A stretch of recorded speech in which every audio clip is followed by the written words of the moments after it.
Karong buntaga bisya si struggle kay nako kung sa kung suoto no kay syempre bisan pag kailangan to mo kayo di po ta gusto nga mo pagtungpod kay ta diri sa uptown o silang sir nanataon silang sir nga pa mi naka-plaster so wag mi choice na bisyas kundi tagaan na mo silang order kay syempre gahago bi pud sila ana din na then priority gid na mo nga mahappy pud na mo mga customers no nga bisan pag wala mi naka-plaster as long as kaya na mo nga mo serve sa ilaha, i-serve gina mo na bisyas. Anyways, ngano nakaingon ko nga struggle karon nga morning, kay wala gid koy masuot bisyas, kay gapangita iko paminti og long sleeve. Di ako ra bang long sleeve, puros itom ra ba po. Ug may na lang gani kinakita na ko ni kong batrab.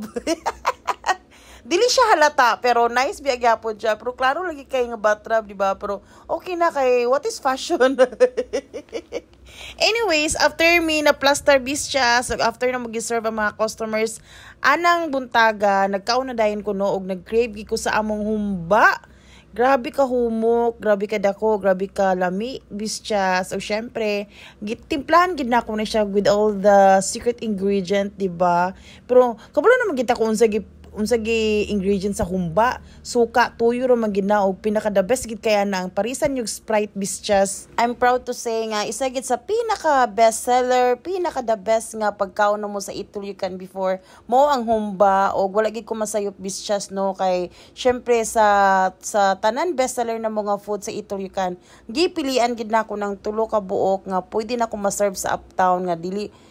mapanos kanabitan dili mabahaw tapos kanang duulunon gid sa mga tao ug mo gid ang humba kawali ug ang lechon ug wa ko masayop bisyas kay daghan gid kay makatestify kung unsa kalami ang humba diri sa bisya. Pagkahuman sa kabisi sa paniudto bisyas naglakaw-lakaw na pud ko anang dalan ug nangita na pud pagkaon ug sadyang nakita na ko ning taho ni Kuya diri sa may DSWD sa may entrance ug gitry na lang po din nako no kay what is 30 pesos so ginana na kadako bisyas. Nalingaw na gid ko aning uptown bisyas kay aside sa daghan pagkaon na ko makita daghan pagid kayo jeep nga panlabay ug daghan po kay kag maamigo diring dapita no maila-ila nimo and then pagkahuman syempre mga 3 PM nakauli na din mi bisyas no then pagka dinner ginvite din ako si Per nga mag-dinner mi sa may a la carte kay gisumhan na ko sa mong pagkaon diri sa balay syempre di na ko di na gid kaya sa akong power bisyas nga magluto-luto pa bitaw ko anang panihapon sad kay kung ganahan mga bata na po mga sobra-sobra nga mga